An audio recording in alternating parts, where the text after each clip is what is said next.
Hello, everyone, and welcome to today's webinar. The title of today's webinar is Fatigue in the Workplace, What is it important to measure and how? My name is Amin Yazdani. I'm the director of the Canadian Institute for Safety, Wellness and Performance at the School of Business's Conestoga College Institute of Technology and Advanced Learning. To begin with, I will walk you through a couple of slides that talks about what we do at CSWP. Following that, Dr. Young will join us to deliver today's webinar. CSWP was funded in 2019 to improve the safety, wellness, and performance of the Canadian labor force by generating knowledge, transferring research to practice, and strengthening workforce development in collaboration with our stakeholders. And being at Conestoga College, our approach is to conduct applied research and work with our partners to position Canada as a global leader in empowering businesses to adapt and thrive in the ever-changing competitive economy. As I said, we use a collaborative approach to engage with employers, not-for-profit organizations, labor unions, academic service providers, and so on. And our hope is to develop, promote, and implement effective and sustainable solutions. Next. We conduct research in a variety of topics, including prevention of musculoskeletal disorders, disability and employment, organizational management system, mental health, building the workforce for tomorrow, designing work, products, and environment. And again, as I said in previous slide, we work with our stakeholders and with industry partners to conduct these research. Our hope is to provide state-of-the-art education and training as well for the next generation of business leaders and practitioners, and provide national and international leadership in the prevention and management of occupational injuries and disabilities. Next. That was kind of a short overview of what we do at the Canadian Institute for Safety, Wellness and Performance.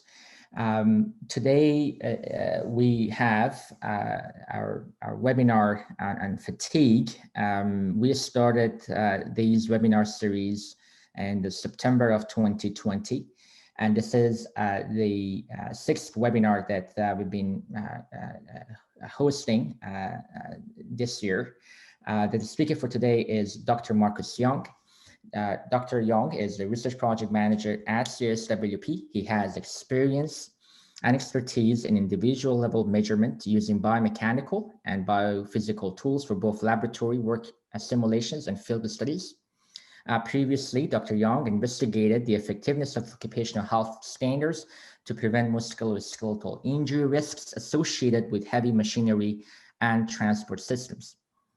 Additionally, he has knowledge in physical exposure estimation using population-level data to construct job exposure metrics that can be used to better understand exposure disease relationships. Prior to joining CSWP, Dr. Young completed his postdoctoral training at the Canadian Centre for Health and Safety in Agriculture at the University of Saskatchewan as a recipient of a Saskatchewan Health Research Foundation postdoctoral fellowship. He has also a postdoctoral research associate at Washington University School of Medicine in St. Louis, Missouri, in occupational epidemiology. Dr. Young is also a board-certified professional ergonomist.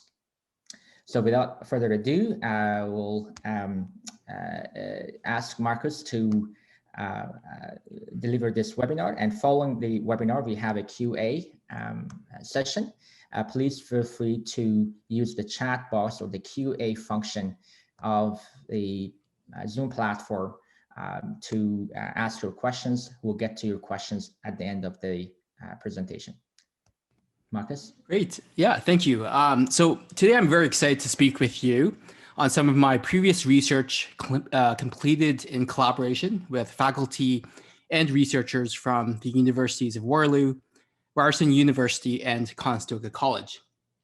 So today we'll talk about fatigue. We'll discuss why it's important to address fatigue in the workplace, discuss how fatigue has been conceptualized and how organizations can mitigate its effects, and also offer my thoughts through previous research on fatigue measurement and detection methods. So I hope our discussion today encourages awareness and ideas when reflecting on the importance of measuring and mitigating fatigue in different occupations. So the first question is, why is fatigue important to address? Let's first define and describe fatigue in the context of work. So fatigue has been described or defined due to its, in multiple ways, due to its different institutionalized meanings across different scientific groups. And not surprisingly, there's no succinct and widely accepted definition. Fatigue, however, has been described as a multidimensional construct, be it physical, mental, or emotional, that affects the overall state of the whole person, and it's associated with physical, psychological, socioeconomic, and environmental factors. Fatigue has also been described as a multi-state construct that can be acute or chronic in nature.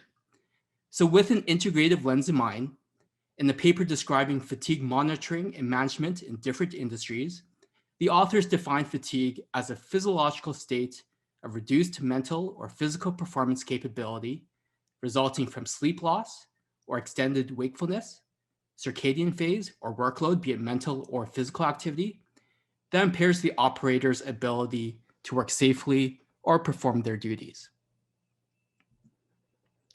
You might be asking, are we effectively addressing fatigue in the workplace?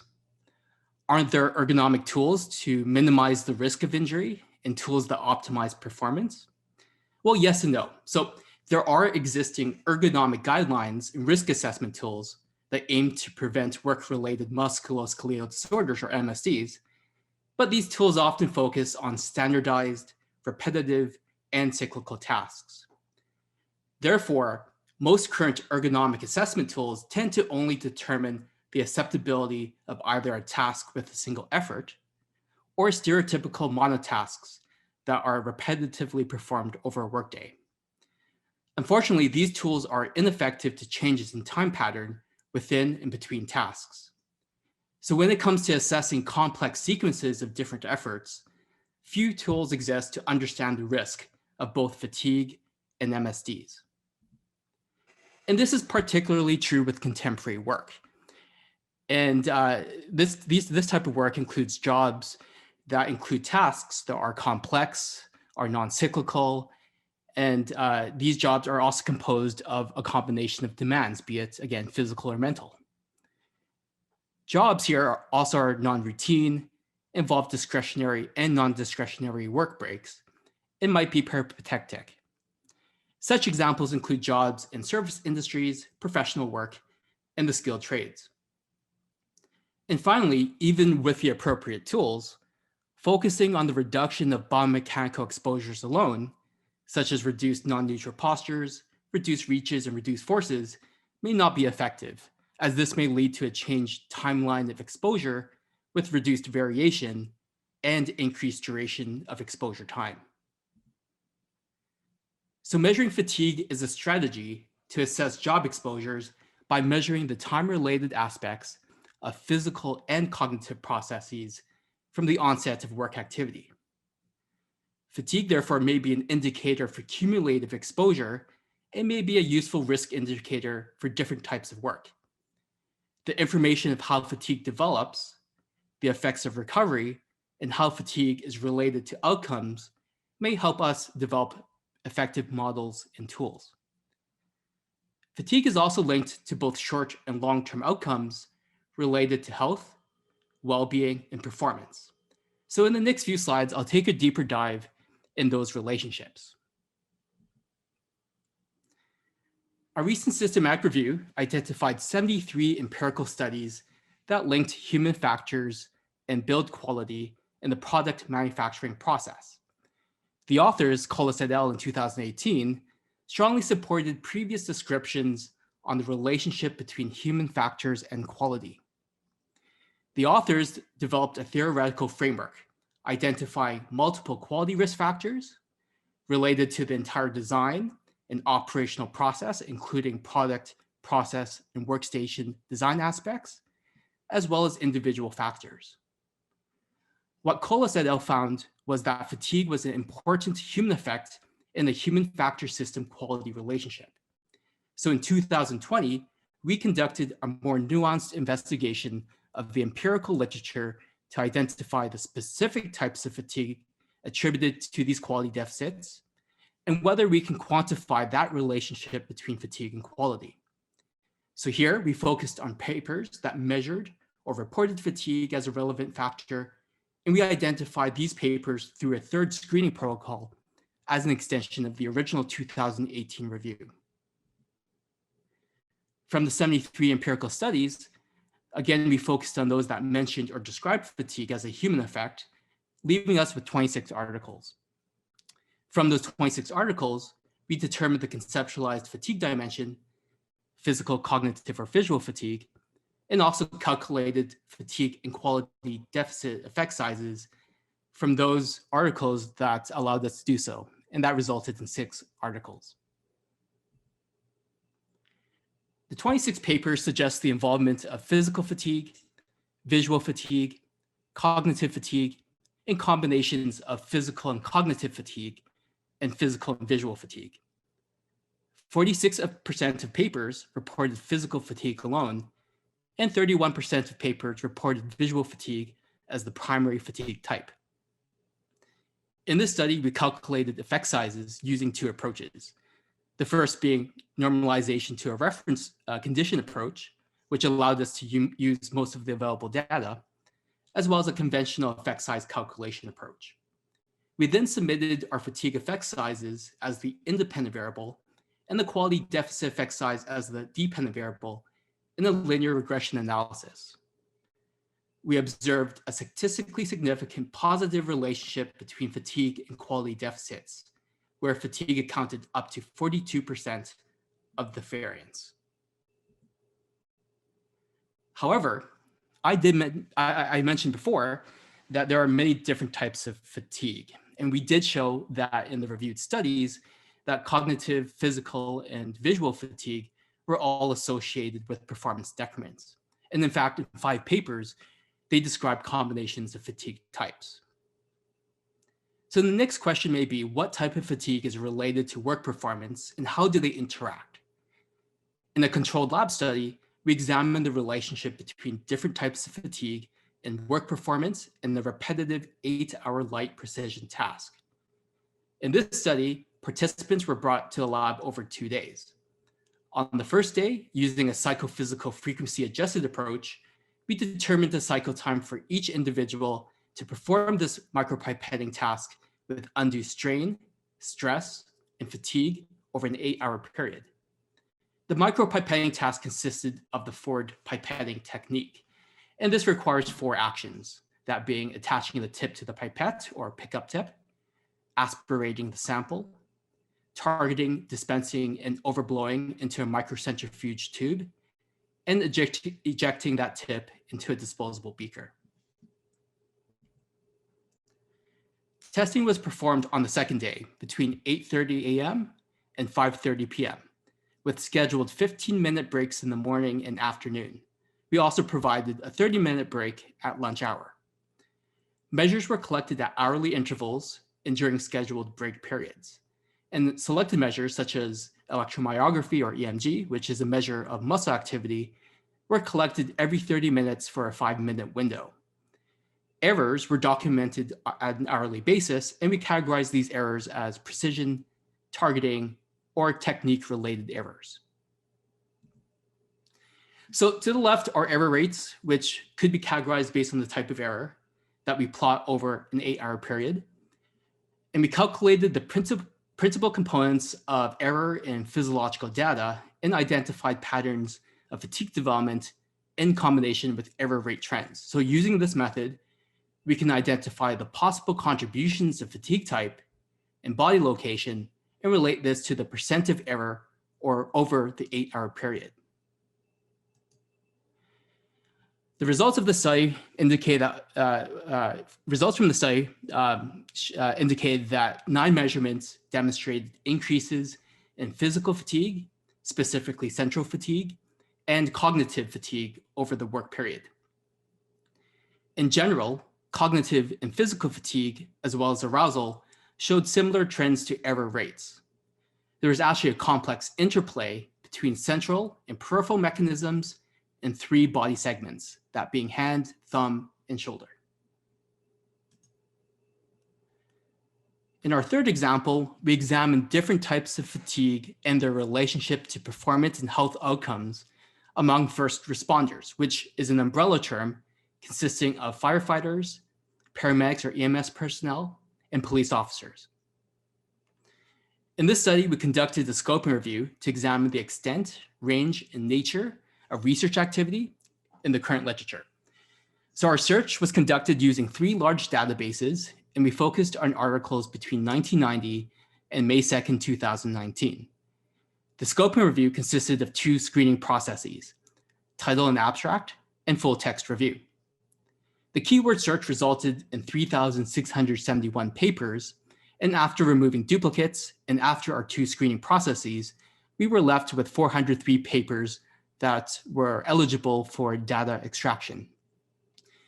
For the purpose of examining the relationship between fatigue and outcomes, we did focus on 28 articles that provided both a fatigue effect and outcome response. From the 28 articles, we excluded literature reviews and systematic reviews, and we retained observational studies, specifically prospective cohort studies, and cross-sectional studies. We also retained quasi-experimental and qualitative interview studies. Due to the nature of the methodologies in which 15 were represented as cross-sectional studies, we can't really draw conclusions with regards to the direction of the reported relationships. However, generally, studies did demonstrate a relationship between a range of risk factors, increasing fatigue, and a range of adverse short and long-term health and performance outcomes. 3 of the studies did not demonstrate a significant impact or relationship of fatigue on adverse outcomes. So on this slide, we have a concept map, and this allows us to tease risk factor, fatigue, and outcome relationships. And this may allow us to identify which risk factors may be highly related to outcome. We did this for all 3 first responder occupations, but here's an example for firefighting. To our left are risk factors that are broadly grouped as task-related risk factors, physical environment risk factors, work organizational risk factors, and personal, social, cultural risk factors. To its immediate right are potential are specific risk factors if identified through that article. In the middle, we have our human effects, which were grouped as our fatigue types. So for the case of firefighting, physical fatigue, cognitive fatigue, and burnout. And to its immediate right are potential intermediaries if described in the article. And to the far right are outcomes that are just grouped broadly as performance-related outcomes, wellness-related outcomes, and physical health. So we can identify through the linkages a particular study and the direction of that relationship, positive or negative. So for instance, there was one study that demonstrated the relationship between work stress, burnout, and safe work practices. In that paper, they found that work stress was positively associated with burnout, and burnout negatively influenced 3 safety behavior outcomes, that being safe work practices, wearing PPE, and reporting and communication that might lead to an increased risk of accidents. So what we can broadly see here is a range of risk factors linked to physical, cognitive fatigue, and burnout, and they're related to cardiovascular disease, increased accident risk, poor work performance, musculoskeletal disorders, and mental health injuries. So question 1, why is fatigue important to address? So in summary, fatigue is linked to both performance and health in the short and long term. Decrements in performance may not be linked to a single fatigue type, but instead we demonstrated an interplay of fatigue types that was associated with work performance. Fatigue may be a useful indicator for cumulative exposure, and it remains important to understand fatigue and its relationship to recovery and outcomes. We can then use this information to develop models and tools to better predict or assess risks, which will ultimately help us to optimally design tasks or jobs, particularly in complex types of work. The second question is, how do organizations address fatigue in their workplace? As we described before, fatigue may be defined in multiple ways. And therefore, not surprisingly, fatigue may be attributed to many types of risk factors. And they may be task-related risk factors, such as physical and mental demands, sleep-related factors, personal factors, health factors, and environmental issues. And as we described before, there's various types of outcomes ranging from performance, health, and wellness. Organizations can help minimize fatigue at their workplace through appropriate management of fatigue-related risk factors before they pose significant problems. So Lerman et al. In 2012 defined fatigue risk management as a science-based, data-driven process that's subjected to continuous improvement, and it's designed to improve outcomes.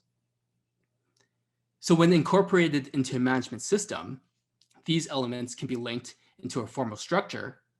And one fundamental aspect of fatigue risk management is that it's compatible and can be integrated into a plan, do, check, act model. A component of both fatigue risk management and an organizational management systems are elements of the risk assessment race model, which is recognize hazards, assess risks, implement controls, and evaluate the effectiveness of those controls. And this is a known process in dealing with workplace hazards. Fatigue risk management systems have been implemented and at times evaluated in a variety of safety critical industries. However, fatigue risk management systems may not have been implemented in some other industries and sectors, including public safety and healthcare. So for instance, there's actually very little published literature focused on broader fatigue risk management in public safety. Because existing fatigue risk management systems may not be directly transferable between industries, we might actually want to consider an elemental approach to construct an industry-specific fatigue risk management system from the ground up. And we're currently taking that approach in developing an evidence-informed and consensus-based fatigue risk management standard for first responders in Canada. And we're doing this by drawing upon 3 sources of data to help identify and examine fatigue risk management elements as that critical first step. And the 3 sources of information include an environmental scan of great literature, a review of peer-reviewed evidence, and key informant interviews of personnel and their managers. So in summary, how do organizations address fatigue? One means is through implementing a fatigue risk management system that have been implemented in a variety of safety critical industries and sectors. However, for industries without developed and evaluated fatigue risk management systems, an elemental approach may be useful to construct an industry-specific fatigue risk management system. Our third question today is, as part of a fatigue risk management system, how do we measure fatigue? So when it comes to identifying measures or detection methods, we're faced with a number of issues. So first, as we mentioned before, there are many definitions. And because of the many definitions, not surprisingly, fatigue may be conceptualized as involving many different mechanisms. Fatigue may also be task dependent, as the responses are related to the task and work environment. Therefore, different measures may be sensitive to different types of tasks. Consequently, there are many measures and detection methods, and our challenge is to identify measures that are responsive, reliable, and robust for field use. So for example, in demonstrating the extent of fatigue measures, in 2012, the Center of Research Expertise for Musculoskeletal Disorders convened a multidisciplinary panel of international researchers of occupational fatigue. So by focusing on the outcomes of fatigue, their effects and associated causes and mechanisms, the international experts representing 9 disciplines identified 57 unique fatigue measures. So as you can see here, there's a significant number of measures of fatigue. Another question is whether we should collect fatigue data simultaneously to work or at discrete periods of time. So if we choose to collect continuously, fatigue responses are representative of the workload. We can also associate responses to events. However, as a continuous measure, instrumentation and monitoring systems can be encumbering, and the resulting data could be significantly large to parse through.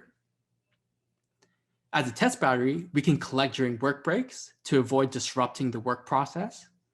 We can also control and standardize our testing, which might allow us to compare between people and work environments. But we can only assess cumulative fatigue from preceding work, and it's also difficult to link responses to specific events.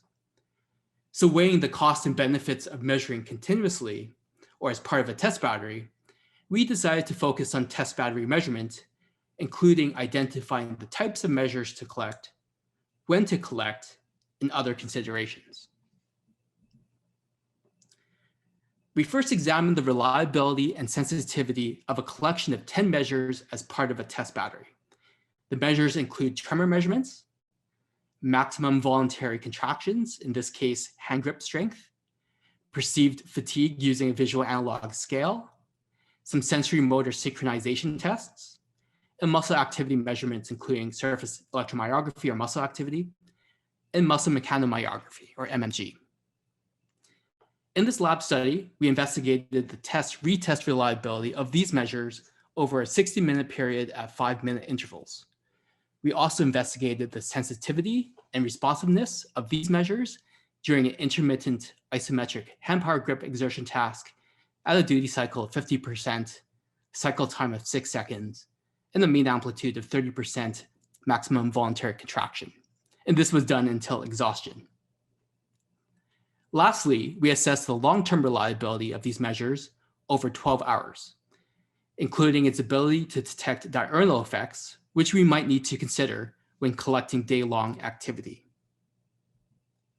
The results of the study show that 8 measures demonstrated almost perfect agreement in the test-retest study. Muscle mechanomyography, or MMG, and action tremor demonstrated rhythmic behavior over the 12-hour period. 4 measures were responsive during the intermittent fatiguing condition, and ideally, when collecting test battery measurements, we collect within 1 minute after cessation to approximate fatigue levels at the end of exercise or activity. Collectively, we found that action tremor, MMG, and rating of perceived fatigue using a visual analog scale were the most reliable and responsive during a fatiguing task.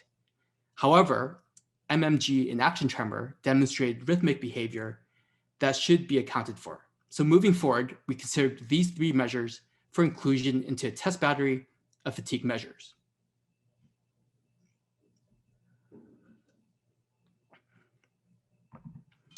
Earlier, we also indicated that fatigue may be task dependent, and different measures may be sensitive to different types of tasks, including factors such as type of contraction, task intensity, speed of contraction, muscle groups involved, and the duration of activity.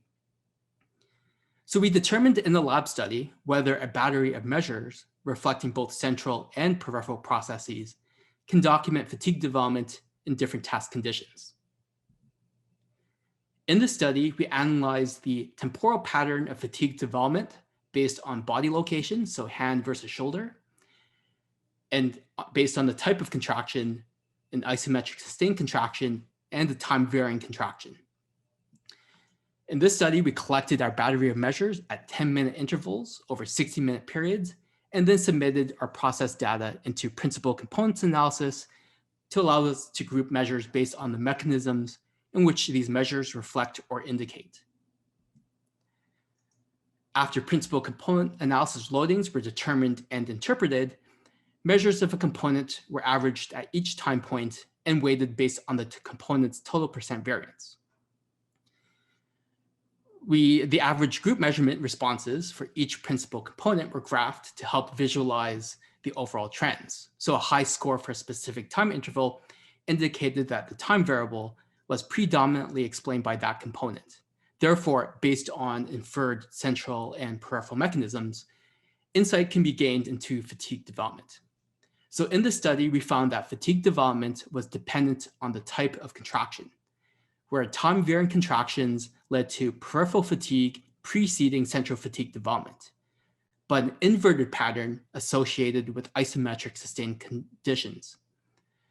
The predominant mechanism, regardless of type of contraction, was determined from the task intensity.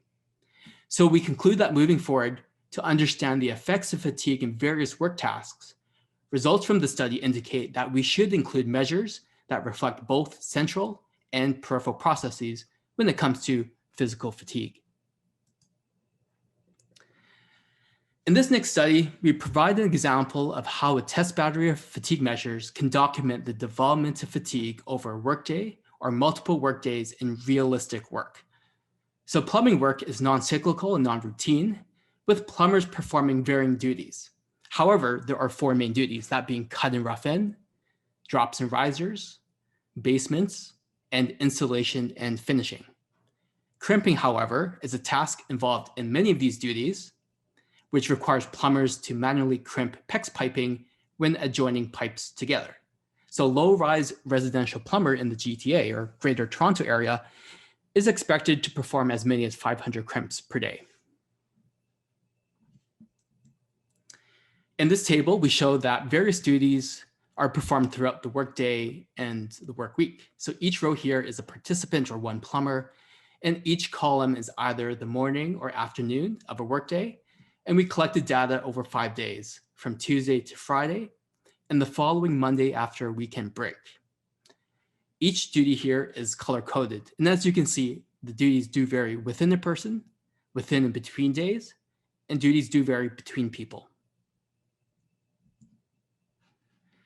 A test battery was collected at the beginning of the workday, before lunch, and at the end of the workday, and therefore we avoided interrupting our participants' work processes. So when we select our fatigue measures for inclusion into a test battery, we also have to keep in mind potential practical limitations. So on construction sites, we were limited by the availability of electricity. Therefore, we had to use a small battery pack. And since plumbers did not work at the same site every day of the week, test battery measurements had to be collected quickly and from the rear of a vehicle. Our measures for this study include strength measurement, force variation, physiological tremor, postural tremor, and a rating of perceived fatigue. So two measures demonstrated a fatigue effect within the day. So here we have our measures plotted over 3 periods, the morning, midday, and at the end of the workday. And these were plotted between Tuesday and Friday and the following Monday. So hand grip strength increased midday from baseline values and significantly decreased at the end of the work shift when compared to midday values. Ratings of perceived discomfort increased significantly comparing pre and post shift. 4 measures demonstrated a change between multiple workdays, that being force variation, maximum hand grip strength, physiological hand tremor, and postural shoulder tremor. Typically, fatigue increased over the work week, but did not fully recover to Tuesday values after a weekend break. So ultimately from the study, we found increases in fatigue over the day, and that type of fatigue was predominantly central and peripheral in nature. We also observed persistent fatigue over the work week, and that was primarily central in nature. We also identified and observed insufficient recovery after a weekend break. So question 3, how do we measure fatigue? In summary, there's many measures and detection methods. Fatigue may be task dependent, and therefore we should be reminded that measures may be sensitive to different demands of work. Measuring fatigue allows us to document how fatigue accumulates in real work over a work shift and multiple work shifts. But when considering a test battery of fatigue measures, we should consider a complementary set of measures reflecting multiple mechanisms along the causal chain of fatigue to provide a comprehensive picture of fatigue development.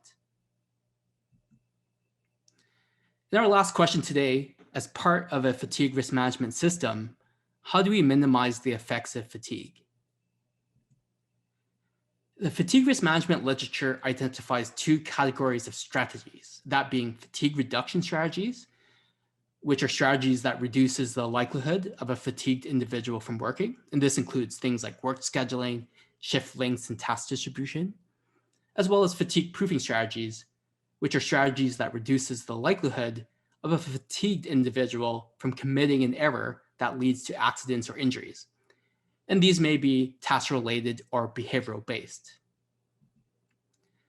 As an example of identified fatigue risk control and intervention strategies, in our scope and review of fatigue risk management elements in first responder literature, we identified reported risk controls and interventions.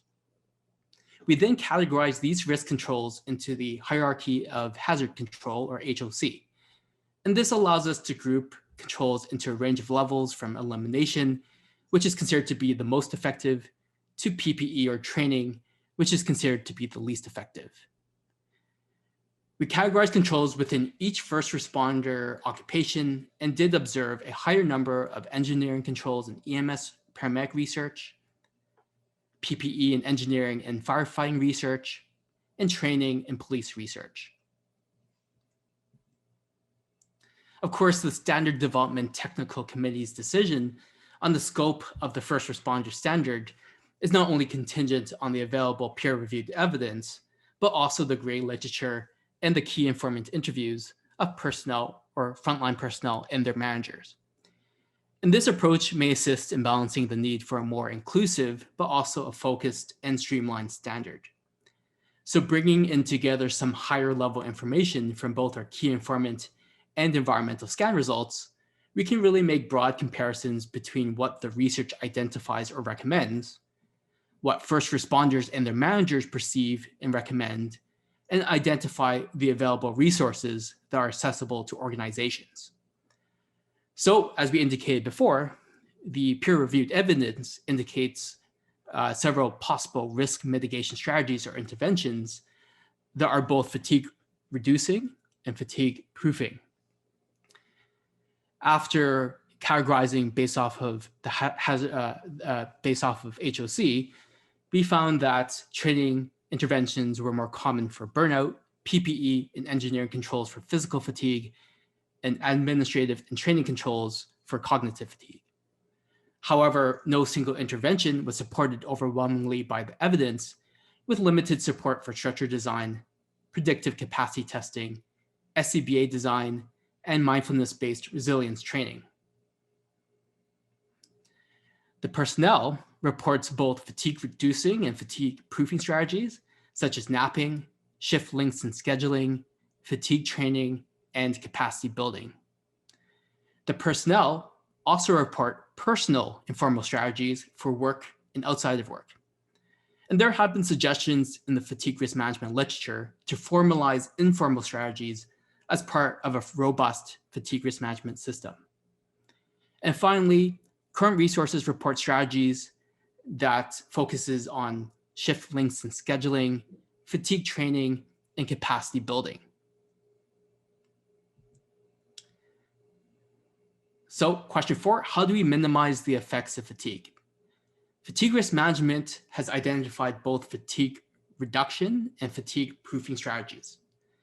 We should also consider both formal and informal strategies at work and outside of work. Grouping controls by the hierarchy of hazard control is a strategy to determine the feasibility and effectiveness of control solutions. However, more research is needed for developing and evaluating prevention activities and interventions. So if you're interested in a more thorough analysis of the research expressed here, I invite you to peruse through these articles listed on this slide. At this moment, I'd like to thank our funding sources throughout the years, my colleagues and research assistants, and most importantly, the participants who volunteered for these studies. I would now like to hand this webinar back to Dr. Yazdani, and I welcome any questions. Thank you. Thank you, Marcus. A great presentation, and I think the information you provided in terms of fatigue and the measurements of fatigue will be relevant to many sectors, including construction, as well as your work on first responders, I think is very important. We have one question so far. Again, please feel free to put your questions in the QA section of the Zoom platform. The question we have now is, what specific attributes should we think about when collecting or measuring fatigue at work? Yeah, so I think that's like my elevator pitch here. So essentially, I would suggest focusing on test batteries. In our case, that's what we focused on, since test batteries allow us the ability to avoid disrupting work, and also provides us an avenue to standardize through test contractions that allows us to compare between people and work environments. Just to let you know, test contractions should be at or below the typical forces of that job's tasks. So when you do include a test contraction, keep mindful of the type of activity level of that test contraction. I would also suggest considering both self-perceived measurements and instrumentation, including ratings of perceived fatigue, muscle activity, tremor. Also consider a complementary set of measures that reflect different types of fatigue, again, be it cognitive, physical, or visual, and also different processes along that causal chain. So for instance, in physical fatigue, both central and peripheral processes. So in order to, and this will allow us to understand fatigue development more comprehensively, and allows us to apply these tools for a variety of occupations and tasks. I would also suggest collecting test batteries immediately after cessation of activity, and that will allow us to approximate fatigue levels of that activity, but also consider the order of test battery measurements because that order might have an impact with potential masking effects between measures. Okay. Well, thanks, Marcus. I do not see any other questions.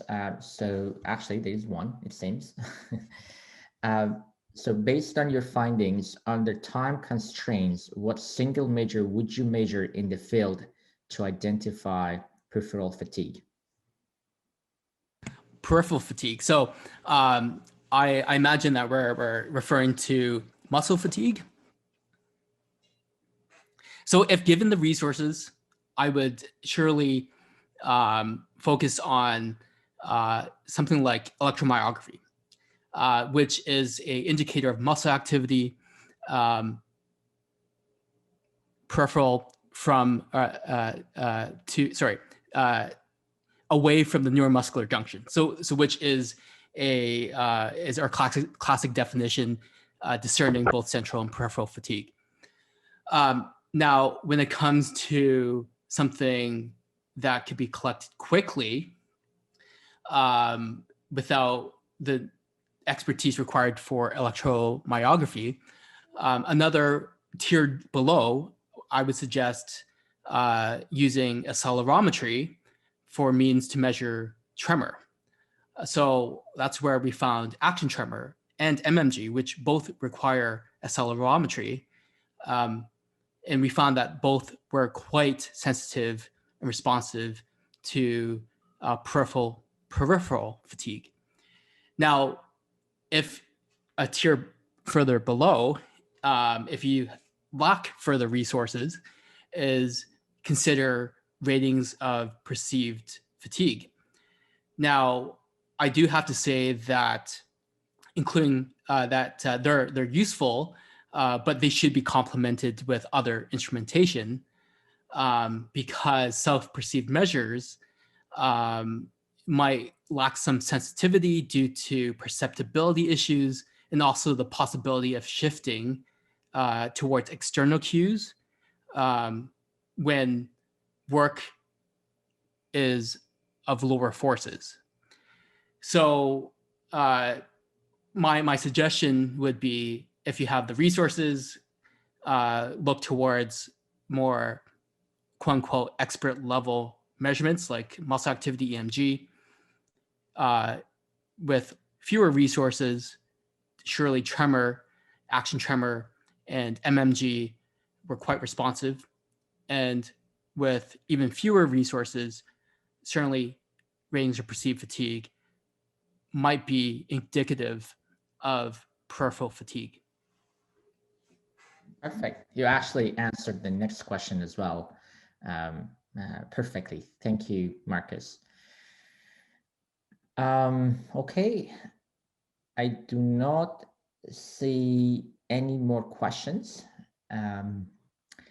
At the end, I would like to thank the attendees for attending today's webinar. I think it was a very important topic, and the topic that we are working on at CSWP through several projects and some kind of hopefully new projects. I would like to thank our speaker, Dr. Young, for his time and dedication. We hope that we'll bring him back again next year for another webinar.